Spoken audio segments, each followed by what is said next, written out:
आज एनडीटीवी की ऑफिस में आए हैं हमसे मिलने के लिए Maharashtra transport minister mister Pratap Sarnaik. वो मुझसे हम थोड़ी बातचीत करेंगे कि इस साल क्या एक्सपेक्ट कर सकती है मुंबई की जनता और महाराष्ट्र की जनता। सर, पहली बात welcome to NDTV profit sir. Thank you sir, Maharashtra budget announcement हो चुका है, नया साल फिस्कल फाइनेंशियल ईयर भी शुरू हो चुका है, तो इस साल मुंबई की जनता और महाराष्ट्र की जनता आपसे क्या एक्सपेक्ट कर सकती है?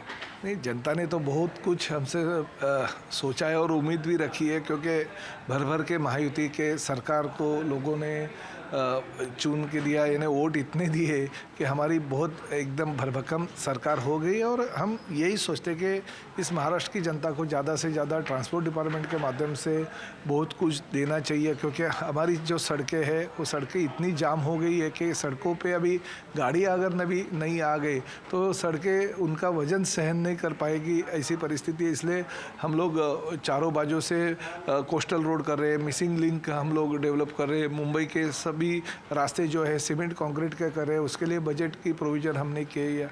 और राज्य शासन के माध्यम से हम लोग पर्यावरण पूरक गाड़ियाँ जो है वो मार्केट में लाने की कोशिश करी है। देखिए, ट्रांसपोर्ट डिपार्टमेंट आज 5वां क्रमांक है जो 15,000 करोड़ से ज़्यादा जो निधि है वो राज्य शासन को देती है। इस साल हमने करीबन 17,000 करोड़ रुपए का टारगेट रखा है जो हम राज्य शासन को देंगे, और उसके माध्यम से ये डेवलपमेंट हमारी राज्य की होगी। एक साइड से समृद्धि महामार्ग हो रहा है, दूसरे बाजू से हम शक्तिपीठ महामार्ग लेके आ रहे हैं, तो दूसरे बाजू से नरीमन पॉइंट से लेके वाधवन बंदर तक हम कोस्टल रोड लेके जा रहे हैं। जो अभी लिंक जो है अभी बैंड्रा आ गई है, आगे वर्सोवा जाएगी, वर्सोवा से फिर मीरा भाईंदर से वसई विरार से लेके हम पूरा आसपास का जो इलाका है एक दूसरे के रास्ते को जोड़ने की कोशिश कर रहे हैं।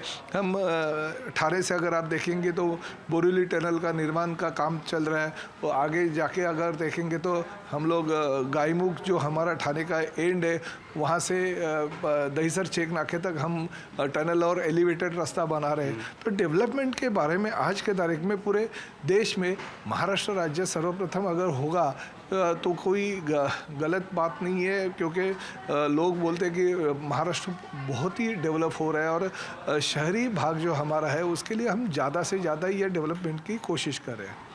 सर, ये ट्रांसपोर्ट की वजह से या फिर डेवलपमेंट जो आप बता रहे हैं कनेक्टिविटी के हिसाब से, ये अपनी मुंबई की जीडीपी या फिर महाराष्ट्र की जीडीपी को कितना बढ़ा सकती है इस साल में या फ्यूचर में?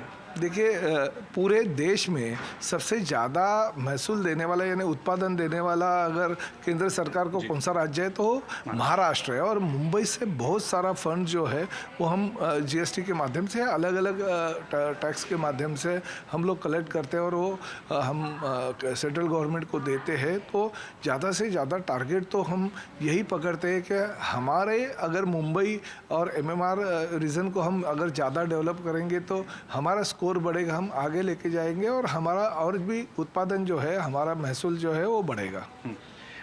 आपने पर्यावरण के बारे में बात की, इन्वायरमेंट फ्रेंडली ट्रांसपोर्ट के बारे में। इसके हिसाब से आपने 2 अनाउंसमेंट की है, एक ई बाइक टैक्सी और एक वाटर टैक्सी। इसके बारे में हमें कुछ बता सकेंगे तो? ई बाइक टैक्सी तो अभी हमने लास्ट ही जो कैबिनेट थी उसको सैंक्शन दे दिया। बाइक टैक्सी भी हम लेके आ सकते थे, मगर हमने सोचा कि नहीं, पर्यावरण पूरक ही अगर गाड़ियाँ से हम शुरुआत करेंगे कोई से भी नई स्कीम तो पर्यावरण का जहाँ ज़्यादा प्रचार होगा, प्रसार होगा, तो इसलिए ई बाइक टैक्सी के अनाउंसमेंट कर दिया है। गडकरी साहब सेंट्रल मिनिस्टर है, उन्होंने जो एमएमआर रीजन है वहाँ पे एक साइड में समंदर है, एक साइड में क्रीक है, तो उसको लेते हुए जो वाटर ट्रांसपोर्ट है वो भी शुरू करने की घोषणा कर दी है। हमारी करीबन 15 से 20 जेटी भी निर्माण हो गए मैरीटाइम बोर्ड के माध्यम से। तो रोरो सेवा तो अभी चालू हो गई है, जैसे मीरा भाईंदर से वसई विरार रोरो सेवा चालू हो गई। अभी मुंबई से अलीबाग और अलीबाग से फिर गोवा तक भी रोरो सेवा चालू करने का प्रयास हमारा है। तो ये वाटर टैक्सी और ई बाइक टैक्सी को हम ज़्यादा प्राधान्य दे रहे हैं कि जिसके माध्यम से पर्यावरण का अच्छा संदेश लोगों तक हम पहुंचा सकें।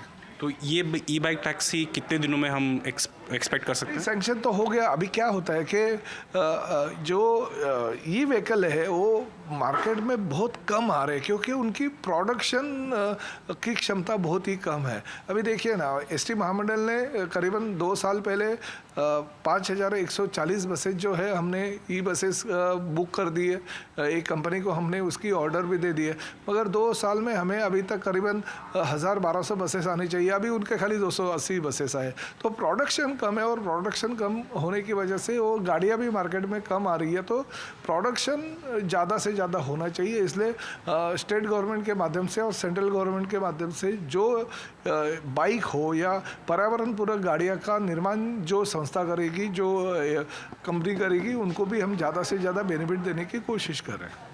ओके सर, एक सहकार टैक्सी माननीय होम मिनिस्टर अमित शाह जी ने भी अनाउंस किया है, उसके हिसाब से महाराष्ट्र क्या करने वाली है? अमित भाई शाह होम मिनिस्टर भी और सहकार मंत्री भी है। हमारी यही संकल्पना है कि ओला उबेर जैसी कंपनियां, कुछ उनके जेब में नहीं होता है मगर दिमाग से कोई ऐप का निर्माण होता है और एक ऑफिस लेके वो अगर बैठ जाते हैं और पैसा अगर कमाते हैं, तो हमारी गवर्नमेंट की एजेंसीज है, हमारी एजेंसी ट्रांसपोर्ट एजेंसी के माध्यम से हमने अगर गवर्नमेंट की जो ओला उबेर जैसी कंपनी है वैसे अगर चालू की, तो हम एक ऐप का निर्माण करेंगे और जो चीज़ें 100 रुपये अगर ओला उबेर वाला लेता है तो हम 10-20 रुपये में लोगों को सुविधा दे सके। इसी हमारी सरकार की संकल्पना है और वो सेंट्रल गवर्नमेंट से अभी तक हमें कोई नोटिफिकेशन उसका आया नहीं, मगर वो नोटिफिकेशन आने के बाद निश्चित रूप से महाराष्ट्र सरकार भी पीछे नहीं हटेगा। महाराष्ट्र सरकार भी ये टैक्सी सेवा इस राज्य में चालू करेगी। आपने ओला की बात की, कुछ पिछले 2 हफ्ते 3 हफ्तों में ओला इलेक्ट्रिक जो इलेक्ट्रिक स्कूटर बनाती है उस पर कुछ छापे पड़े हैं। सिर्फ ओला इलेक्ट्रिक नहीं बल्कि ओला के बहुत सारे जो उनकी एजेंसियां हैं उनके ऊपर हमने रेड डाली है, क्योंकि बहुत सारे कंप्लेंट्स मार्केट में आते थे और बहुत सारे स्टेट में भी उन्होंने यही किए। ये क्या करते हैं कि 5-10 हज़ार रुपये भर के एक हमारा ट्रांसपोर्ट डिपार्टमेंट से वो चलन ले लेते हैं और एक चलन में वो करीबन 300-350 जगह पे अपने शोरूम खोल के बैठ जाते हैं। ये गलत है ना, एक चलान पे, तो ये गलत है, ऐसा नहीं होना चाहिए। अगर गवर्नमेंट को अगर पॉलिसी गवर्नमेंट की है उसका बेनिफिट लेके आप अगर ऐसा पैसा कमाते रहोगे और गवर्नमेंट को कुछ नहीं देते रहो तो गवर्नमेंट चुप थोड़ी बैठेगी। अगर गलत काम कोई करेगा तो उनके ऊपर आज नहीं कल भी और परसों भी रेट तो गिरेगी और गलत किया तो उनके ऊपर गुना भी लगेगा, FIR भी लॉन्च होगा। तो फ्यूचर कोर्स ऑफ एक्शन क्या होगा ओला इलेक्ट्रिक के मामले में? देखिए, हम तो सब हमारे RTO इंस्पेक्टर सब जगह पे जाकर रेड कर रहे हैं, जितना भी उनकी गाड़ियां हैं हमने जब्त कर दी है, आगे भी और गाड़ियां हम जब्त करेंगे। मगर गलत अगर काम ओला या उबेर या दूसरी कौन से रैपिडो कोई भी अगर गलत काम करेगा तो हम उनको बख्श नहीं करेंगे। थैंक यू सर नायक साहब, हमसे बात करने, थैंक यू सो मच।